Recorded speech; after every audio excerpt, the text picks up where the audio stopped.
सभी साथियों को मेरा नमस्कार, स्वागत है आप सभी का आज 30 अगस्त के इंडियन एक्सप्रेस एनालिसिस में। Good morning everyone and welcome to today's Indian Express analysis. So let us begin without any delay. पहले पेज में हमारे सामने है एलएसी को लेकर भारत और चीन के बीच में वार्ता होगी और आ रही समस्याओं को बात और डिप्लोमेसी के साथ निपटाने का प्रयास करा जाएगा। इसके अलावा in new chip push centre ready with 50 million blueprints. Basically semiconductor production को लेके जो हमारा प्रयास था कि हम उसको और बढ़ाएंगे और लीड करेंगे सेमीकंडक्टर मार्केट को। After having committed nearly all $10 billion in subsidies under its ambitious semiconductor manufacturing incentive policy, government has prepared a blueprint for second phase of scheme. It could increase the outlay of the program to $15 billion, offer capital support for raw materials and gases used in chip manufacturing, and reduce subsidies for assembly and testing plants. सरकार ने बहुत भारी मात्रा में subsidies दी हुई थी कि लोग सेमी कंडक्टर मैन्युफैक्चरिंग शुरू करें, सेमी कंडक्टर टेक्नोलॉजी पे काम करें। अब उसको लेके ही बेहतर रिजल्ट्स देखने को मिलने वाले हैं आने वाले समय में। In a short period of time we manage to clear 4 chip proposals including a fabrication plant. The original incentive policy outlay of $10 million will almost get over one subsidy payments are made to the entities। मतलब कि सरकार ने अपनी योजना के अंतर्गत जो semiconductor policy थी मोटिवेट करा हुआ था और वो पॉलिसी सफल होती दिख रही है। बहरहाल आगे बढ़ेंगे अपने आर्टिकल्स की तरफ, आप बाकी बार का अध्ययन कर लीजिएगा। On wings of micro light aircraft helping birds find lost routes. ये बेसिकली जो पक्षी होते हैं नेविगेट करते हैं, माइग्रेट करते हैं इंटरकॉन्टिनेंटल, उसको लेकर है। How do teach a migratory bird where to fly. आप कैसे किसी बर्ड को बताएंगे उसे किस तरफ जाना है। This was the question facing conservationist trying to re-establish the northern bald ibis, bald ibis, known for its distinct black and green plumage, bald red head and long curved beak in the wild in Europe। Basically ये bald ibis नाम की प्रजाति है, northern bald ibis, उसकी बात कर रहे हैं। These birds known in German as वर्ड्रैप once sold over much of Europe, एक ज़माने में बहुत हुआ करती थी। These birds born of ancestors raised in zoos do not instinctively know where to migrate to in winter. Early reintroduction at times failed because they don't go to suitable wintering grounds and perishable in the cold. This led to conservationists to adopt a fascinating new strategy। देखिए पक्षियों के लिए बहुत ज़रूरी होता है कि winter आने से पहले कम और सामान्य तापमान वाले क्षेत्रों में माइग्रेट करें। अब जो आपका नॉर्दर्न बाल्ड आइबिस है, समस्या क्या रही है कि ज़्यादातर ये आपकी ज़ूज़ में पली बड़ी हैं और सीमित क्षेत्र में उनका जीवन कटा है। अब उनको माइग्रेट करने के लिए कैसे सिखाएंगे हम, तो ये एक नया तरीका निकाला है। Inspired by 1996 film fly away home in which protagonist pilots a tiny airplane to show orphan geese their migratory path, Waldrop team scientists foster parents use ultralight aircraft to lead young birds down long migration routes.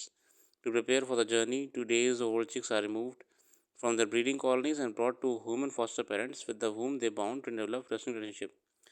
Basically जो आपके नए नए बच्चे पैदा होते हैं birds के, उनको उनके ट्रेनर्स के साथ लंबे समय तक बिताए जाते हैं, तो वो उन्हीं को अपने पेरेंट्स समझने लगते हैं। फिर अब वही है लोग हैं जो इन्हें सिखा रहे हैं माइग्रेट करना, फ्लाई करना। We take a good care of them and see that there are healthy birds, also we interact with them. ये आप देख रहे हैं, ये पीछे बड़ा सा फैन लगा होता है, ये इसके माध्यम से माइग्रेशन सिखा रहे हैं बर्ड्स को।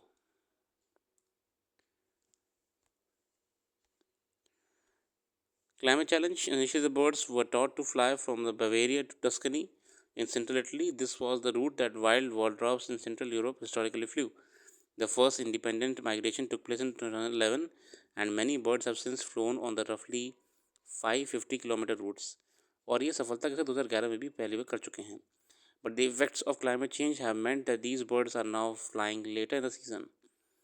अब क्या हो रहा है कि क्लाइमेट चेंज होने की वजह से बर्ड्स का जो साइकिल होता है उसमें कुछ परिवर्तन देखने को मिला है। अब माइग्रेशन भी लेट हो रहा है।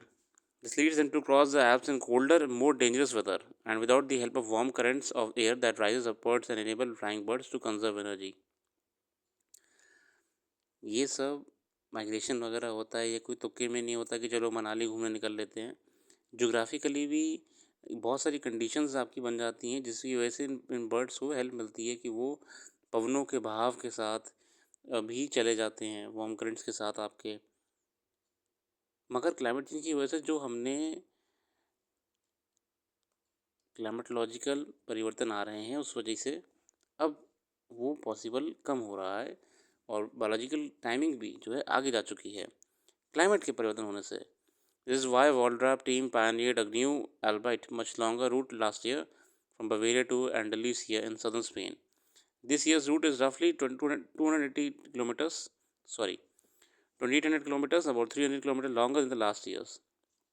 ये बेसिकली बता रहे हैं कि कैसे परिवर्तन आया है।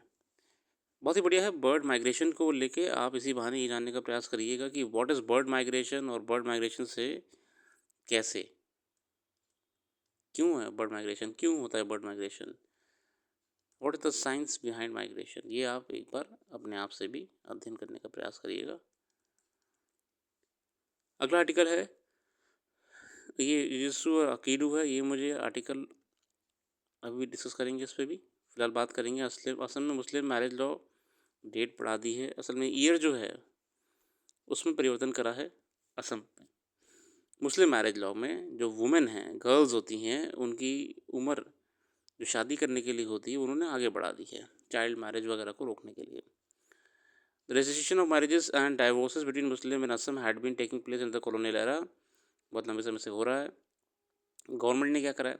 The cabinet decided to scrap the law in February this year. In March, the government notified an ordinance repealing the 1935 Act with immediate effect. पुराना जो एक्ट चला आ रहा था उसे इन्होंने, जो ये वाला एक्ट था आपका, उसे हटा दिया। On Thursday, the Assembly passed Assam repealing bill 24 to replace the ordinance, और फिर नया एक्ट लाया गया। अब फीचर्स क्या हैं बिल के, देखिए। There is no role for qazis. अब काजी की जरूरत नहीं पड़ेगी registering marriages in the new law. आप डायरेक्टली सरकारी दफ्तर में जाके ये काम कर सकते हैं। Registering officer shall be the government's marriage and divorce registrar. For a marriage to be registered under the new law 7 condition must be fulfilled. Important among these condition, the women should have attend 18 years of as and man 21 years of age below before the marriage. ठीक है आपका। The marriage has been solemnly on the free consent of both parties. At least one of the parties must be resident within the district of marriage and divorce registrar for 30 days. Sorry, मैंने जो आपको as बढ़ाने वाली बात कही थी वो गलती से मैंने मिक्स कर दी हिमाचल प्रदेश के। हिमाचल में जो डेट अभी चेंज करी है उसको लेकर मिक्स होता है कभी कभी।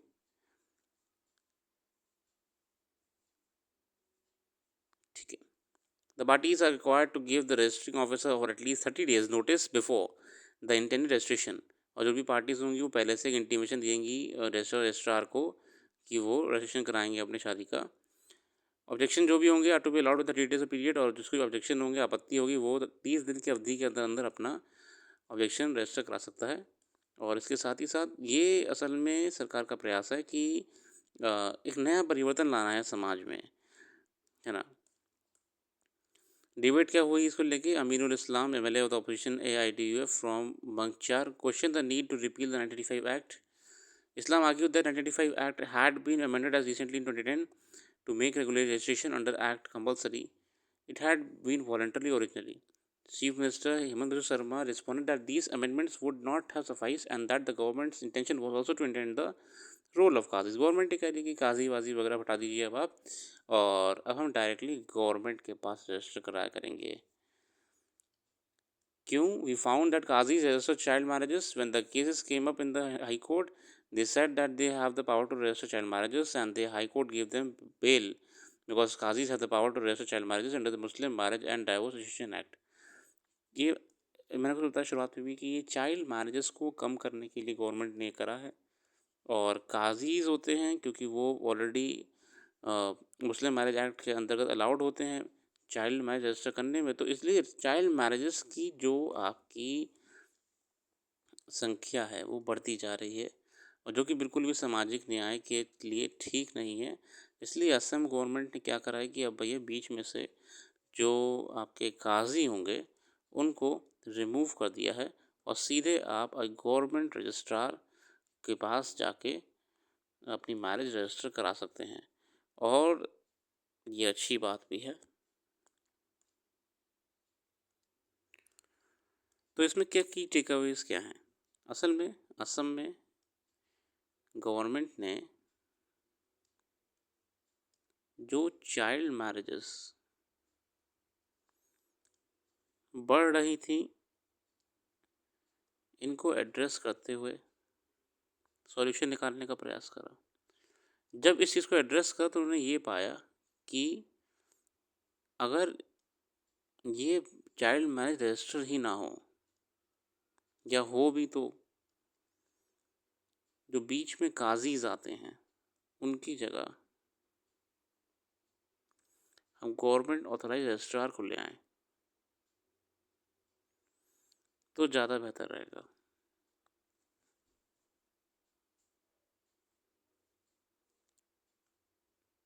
अपोजिशन ने ये कहा कि 1935 का जो एक्ट है वो 2010 में भी ये कहा गया था, और जो 2010 में अमेंडमेंट करा गया था उसमें रजिस्ट्रार का रजिस्ट्रेशन के गवर्नमेंट ऑफिस में रजिस्ट्रेशन वॉलंटरी करा गया था। वॉलंटरी अब आप फोर्सफुली करवा रहे हैं रजिस्ट्रेशन, ये गलत है।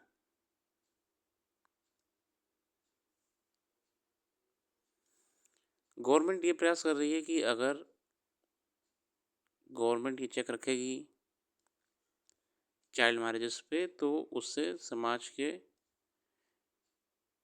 जहाँ पे कोई केस ऐसे आते हैं कि ज़बरदस्ती शादी करा दी जाती है, ऐसे केस कम होने लगेंगे।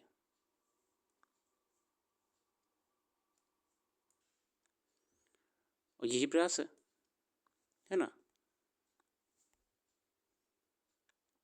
The bill states that its provisions shall be in addition to and not in derogation of the provisions of the prevailing Muslim personal laws.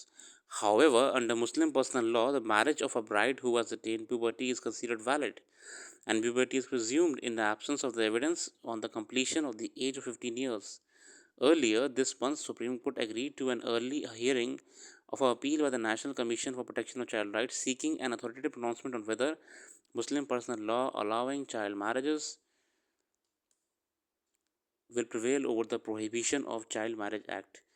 Supreme court ने भी बहुत पहले एड्रेस करा था कि ये आप बताइए कि जो गवर्नमेंट का prohibition of child marriage act है, क्या मुस्लिम पर्सनल लॉ उसे ओवरराइड कर रहे हैं? इसको लेके प्लीज़ गवर्नमेंट कोई अथॉरिटेरियन निर्णय ले।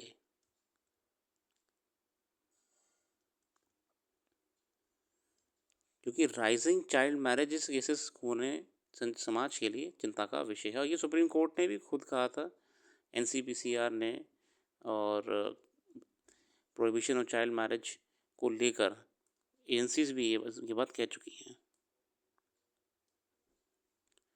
तो ये रहा इस आर्टिकल में। इसी चलिए देखते हैं क्या करा है माननीय राहुल गांधी जी ने अक्काइडू और जित्सु।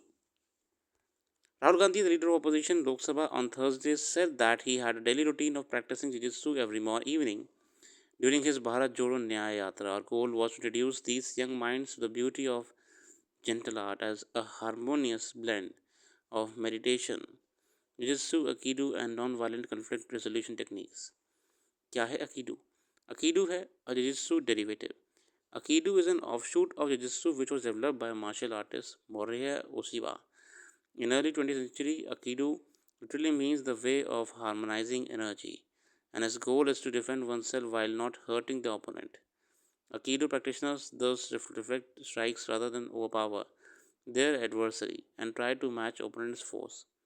According to Ueshiba teachings, an Aikido practitioner's primary goal is to overcome oneself rather than cultivate violence or aggression. Aikido क्या है? अपने ऊपर विजय पाना, कंट्रोल करना. This is why there are no Aikido competitions. Some have criticized Aikido's worth as a real-world fighting technique, arguing that Aikido practitioners cannot hold their own against other more violent forms of fighting. Aikido के लोग ये भी कहते हैं कि भैया fighting की जगत में ये कतई बेकार है और ये अपने ओपोनेंट से फाइट नहीं कर पाएंगे. जिजित्सू मैनी ऑफशूट. जिजित्सू के सर में बहुत सारे प्रकार हैं. जूडो है, सांबो है, ब्राज़ीलियन जिजित्सू है, और मिक्स मार्शल एमएमए है, मिक्स मार्शल आर्ट्स है, तो ये सब आपके सामने है, एक फाइटिंग टेक्निक है। अब इसमें आप क्या कर सकते हैं, आपको सीखने की ज़रूरत है, अकीडू नहीं, जुजित्सु नहीं, आप इंडियन मार्शल आर्ट्स के बारे में आज अध्ययन करिए। What type of Indian martial arts are there,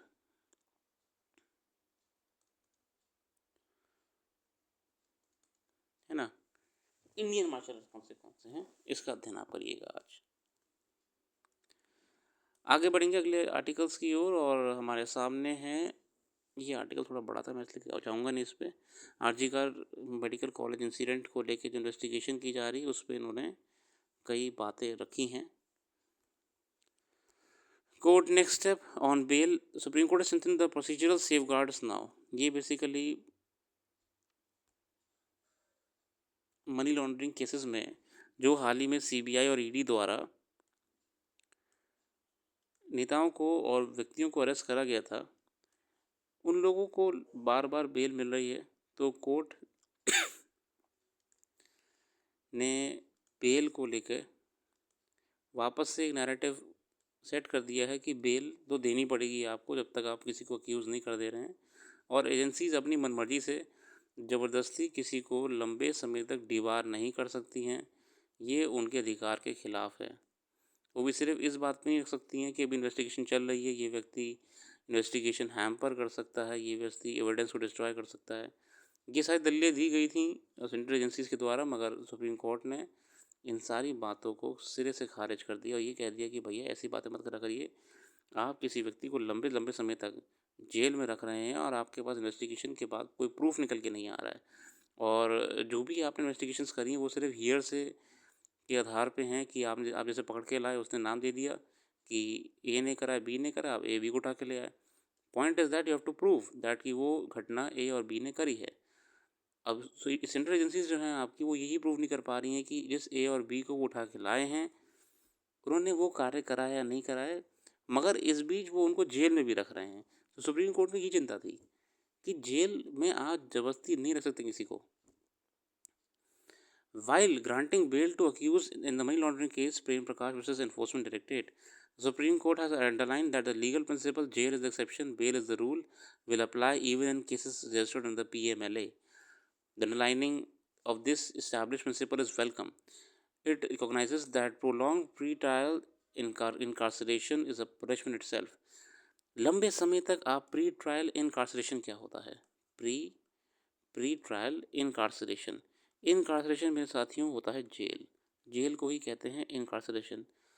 pre trial इनकार्सरेशन क्या होता है, प्री ट्रायल इनकार्सरेशन मतलब कि अभी आपका ट्रायल चल रहा है तो मगर आपको जेल में क्यों रखा जाता है कि आप कोई एविडेंस वगैरह टेम्पर ना कर दें, आप ना को डिस्ट्रॉय ना कर दें, किसी को इन्फ्लुएंस ना कर दें। मगर लंबे समय तक आपने थोड़ी अवधि के लिए किसी को रखा, आपने उस पर इन्वेस्टिगेशन करी और आपने जो भी अपना एविडेंस वगैरह ले आए आप, है ना, एविडेंस आप ले आइए और आप कोर्ट के समक्ष उन एविडेंस को पेश कर दीजिए कि सर ये हम व्यक्ति को लाए थे, हमने इसे अरेस्ट कर लिया है और ये लीजिए एविडेंस। कोर्ट उनको पढ़ेगा और फिर निर्णय दे देगा कि या तो इस आदमी को वापस से आप जेल में ही रखिए और इन्वेस्टिगेशन आप कंटिन्यू रखिए। देखिए पुख्ता सबूत तो कभी नहीं मिलते हैं, मगर असल में इन्वेस्टिगेशन एजेंसीज को दिखाना पड़ता है कि हम जो काम कर रहे हैं वो पॉजिटिव जा रहा है। दिक्कत क्या हो रही है कि कोर्ट में सेंट्रल एजेंसी लंबे समय से जिन जिन लोगों को पीएमएलए केस में अरेस्ट करा हुआ है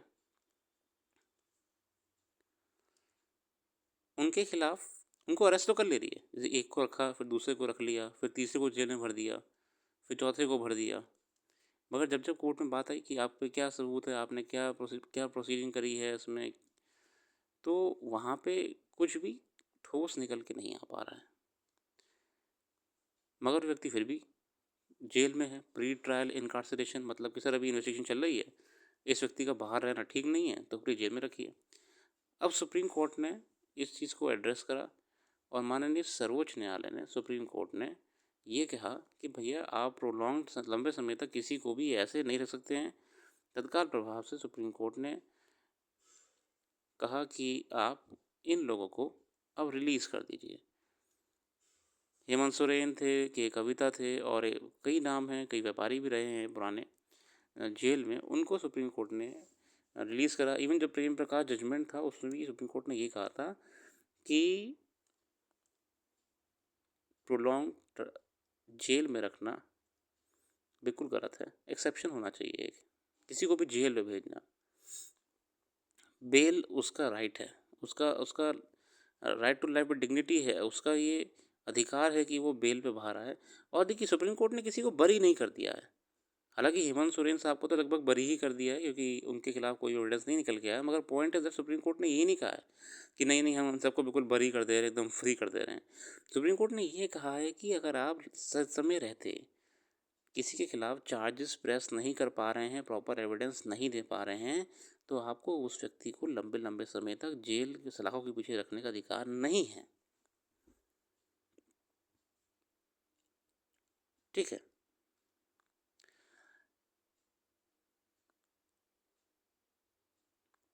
That shift is welcome and overdue. 2 years ago, the consequential Vijay Madan Lal Chaudhary vs. Union of India, the Supreme Court had upheld the stringent provisions of the PMLA.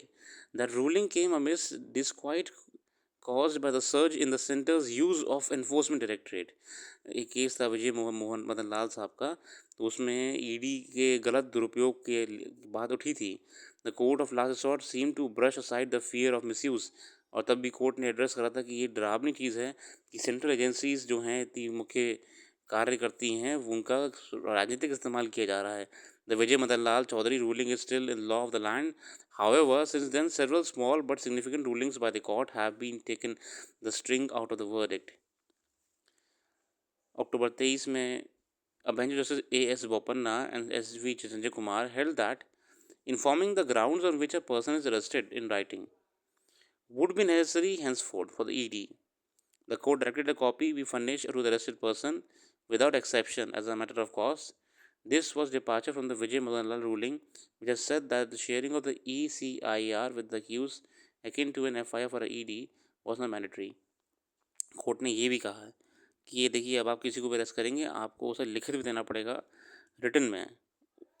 ये उसका अधिकार है कि आप उसे क्यों अरेस्ट कर रहे हैं, क्या कारण है, आप उसको उसकी अधिवक्ता को रिटन में दीजिए ये बातें हैं हमने इसलिए अरेस्ट करा है, स्टैम्प और साइन पूरा, जो कि पहले मैंडेटरी नहीं था मगर सुप्रीम कोर्ट ने कह दिया नहीं भाई मैंडेटरी है भाई, है ना, ये मैंडेटरी है, करिए आप ऐसा। Again in July, while granting bail to Delhi Chief Minister Arvind Kejriwal in an excise policy case, Supreme Court raised crucial concern of the ED's vast power to make arrests. Even as it deferred the case to a larger bench, the Supreme Court held that ED officials' reason to believe that a person is guilty of the offence in order to make an arrest must also be given in writing to the accused. Reason लिखित में दीजिए। और आगे ये सब बातें करी गई हैं। मैंने आपको जो मेन मुद्दा था वो मैंने आपको समझा दिया है। इसके अलावा ये आरजी का इंसिडेंट को लेके अभी क्योंकि इन्वेस्टिगेशन चल रही है और मैं इंतज़ार कर रहा हूँ कि 5 तारीख की जो हियरिंग है उसके बाद जो आर्टिकल आएगा कि सीबीआई ने क्या सबमिट करा है और इन्वेस्टिगेशन में क्या निकला है, उसके बाद वाला आर्टिकल हम ज़रूर पढ़ेंगे। हालांकि दुर्भाग्य से जब तक ये घटना हुई है समाज में कोई परिवर्तन आते दिख नहीं रहा है, क्योंकि कई जिलों में रेप केसेस बढ़ते ही जा रहे हैं और आए दिन खबरें आ ही रही हैं। चिंता का विषय है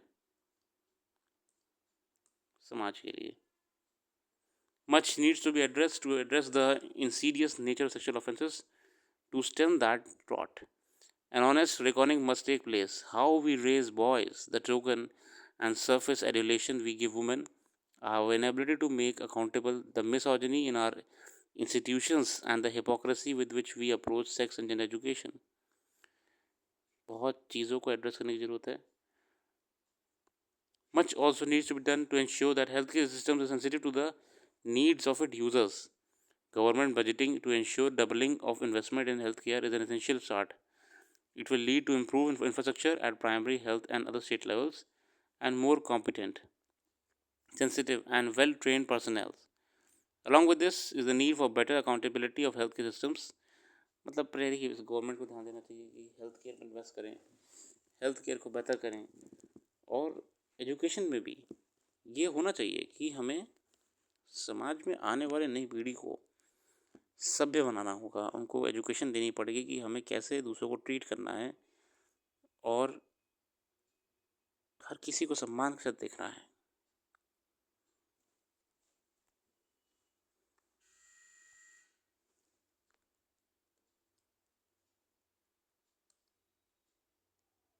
बाकी आर्टिकल्स का आप अध्ययन कर लीजिएगा। मैं सिर्फ क्विक एनालिसिस में कुछ की आर्टिकल्स पे ही बात करी है आपसे। आर्टिकल सारे ज़रूरी होते हैं, सारे अच्छे होते हैं, बिल्कुल पढ़ा करिए, ठीक है ना। कब कौन सा आर्टिकल काम आ जाए किसी को नहीं पता। एमए डेलीगेशन में DPIIT takes over IIT arm of patent office, इस पे हम आएंगे कल आएंगे एक बार वीडियो पे। ये भी एक मुद्दा चल रहा है आपका पेटेंट ऑफिस को लेके भारत में। बाकी आज के लिए इतना ही रखते हैं, कल फिर आएंगे नई वीडियो के साथ। और जो भी करंट अफेयर्स यहाँ पर डिस्कस नहीं कर पाए हम वेबसाइट पर डाल देंगे, वेबसाइट का लिंक डिस्क्रिप्शन में मौजूद है, आप विजिट ज़रूर करिएगा। Thanks for giving your precious time and have a very very nice day.